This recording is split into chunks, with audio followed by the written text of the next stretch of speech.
High সবাইকে, কেমন আছো তোমরা সবাই? আমিও খুব ভালো আছি। একটা বইতে বাড়ি কাটিয়ে উঠতে না উঠতেই আর একটা বইতে বাড়ি এসে গেল।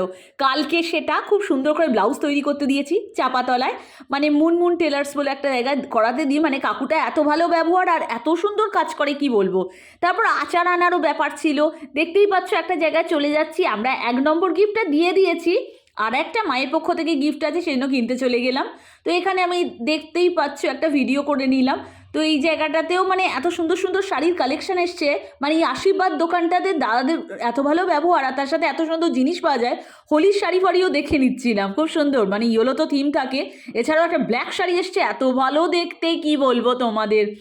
তারপর চাঁপাতলায় আজকে এত রোদ ছিল, দেখতে পাচ্ছ ডাব, মানে এই সময় পেট ঠান্ডা করার জন্য খুব ভালো। এই আচারের দোকান থেকে আমরা আচার নিই, এই যে এই আমাদের বন্ধু, মানে অনেক দিনের, খুবই ভালো ব্যবহার। তো আমরা চলে যাচ্ছিলাম, তারপর এই কাকুর দোকানে চলে গেছি। দেখতেই পাচ্ছ তোমরা, এত সুন্দর ব্লাউজ তৈরি হয়েছে, আমি খুব এক্সাইটেড আছি পরার জন্য। খুবই ভালো ফিট এসেছে, ফিট আসাটা তো বড় কথা। রেডটা আমার, ঠিক আছে, দিদির হচ্ছে ইয়েলোটা।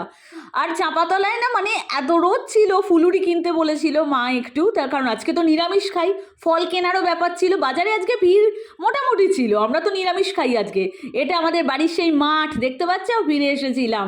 এটাই আমাদের বাড়ি, দেখতে পাচ্ছ তো, এখানেই থাকি আমি। তো তারপর অনেক জিনিস কিনেছি আজকে, মানে এটা ওটা করে ফল টল খেয়েছি এসে। এই মাঠেই আমি কিছুক্ষণ দাঁড়িয়েছিলাম, চলে এলাম, বাই।